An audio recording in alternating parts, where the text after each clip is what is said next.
आणि आपल्या बरोबर एका शेतात घेऊन गेलेले आहे.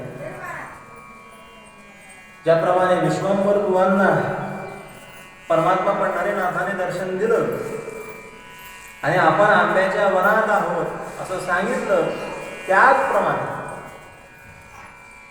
या लिंगोबंधांना परमात्मा श्री पंढरीनाथाने हाताला धरून शेतात नेलं आणि एक विशिष्ट जागा दाखवली आणि त्यांनी सांगितलं की अहो पंत, तुम्ही दुःख करू नका, शोक मानू नका. तुम्हाला येणं होत नाही ना, पण तुमच्या सेवेचं ऋण माझ्यावर झालेलं आहे. निष्काम सेवेचं ऋण झालेलं आहे आणि त्यातून उतराई होण्याकरता मी तुमच्या घरी येणार आहे. तुम्ही यायची गरज नाही. या ठिकाणी खुदा मी आलेलो आहे. तुम्हाला आता म्हातारपणामुळं पंढरीला येणं कठीण झालेलं आहे, म्हणून मीच तुमच्या घरी राहायला आहे.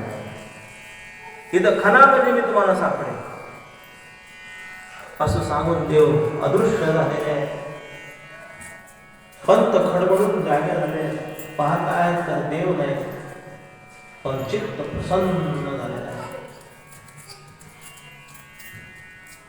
कारण भगवंताचं दर्शन झालं होतं, भगवंताच्या दिव्य स्वरूपाचं दर्शन झालं होतं. तो प्रकाश, ते भगवंताचं सुंदर असं सावळं स्वरूप, दिव्य भगवंताच्या वैजंती माळेचा सुगंध त्या ठिकाणी दरवळत होता.